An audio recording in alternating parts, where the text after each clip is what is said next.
Hey, this is Trish, and today is Sunday, so I wanted to talk a little bit about something spiritual, and that is creating a sacred space that is just for you, preferably in your home, because that would be the most likely place that you could get to it often and quickly. But wherever you can create a sacred space that's just for you, please do it. It is about 3:30 in the afternoon, and I just got up. And because it's Sunday, so of course I was up till 5 or 6 this morning. But I've actually been awake since about 11, and just on my phone doing, Facebook and social media, and got into this thing that's political, and politics is so negative. And I got up and I made my bed, because I always make my bed every single day. I can't stand a messy bed. But I looked at my sacred space, which is here in my room, and it just felt better instantly. And that is what I want to encourage for you, that you don't have to have a lot of fancy things, and it doesn't have to be a very big space. In fact, I've even seen these cute little things like altar in a jar, where it's basically like a mason jar and just some, couple of things, some tools in there, a little cloth you can spread out, maybe a little votive candle, and little matches and whatever, so that you can literally have your altar or your sacred space with you anywhere you are.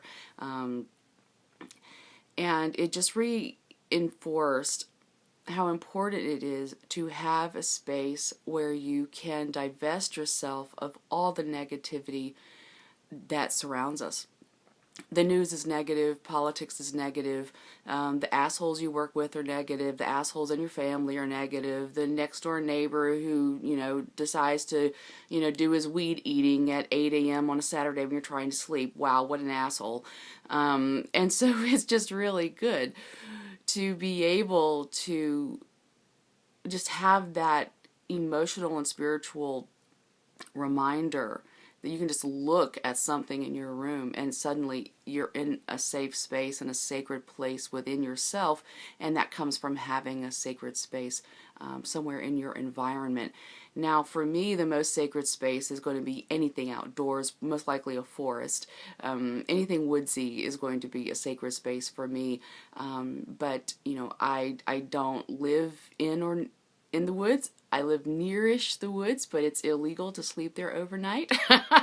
Don't allow that.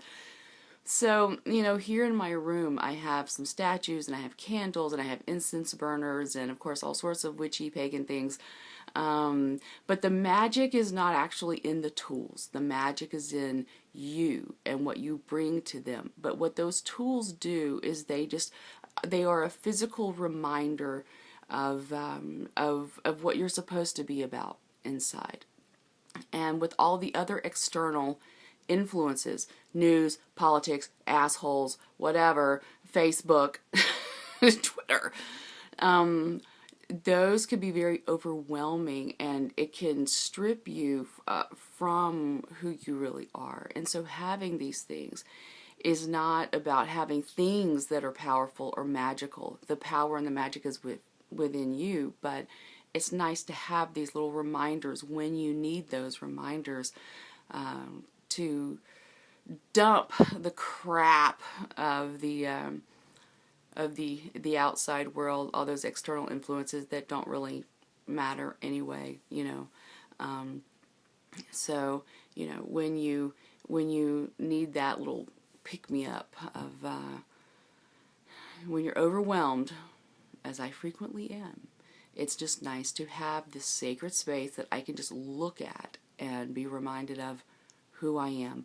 And it makes it much easier for me to put down Facebook and put down email and put down all these other things that are separating me from my true self. And so that is just what I wanted to share with you today. If you have a sacred space, if you need help making a sacred space and don't really know what to do, just leave a comment below.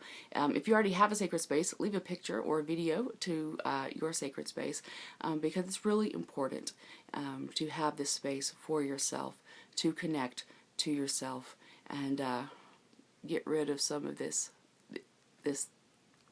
external periphery that takes you away from who you really are. So I love you, and I will see you tomorrow. Bye.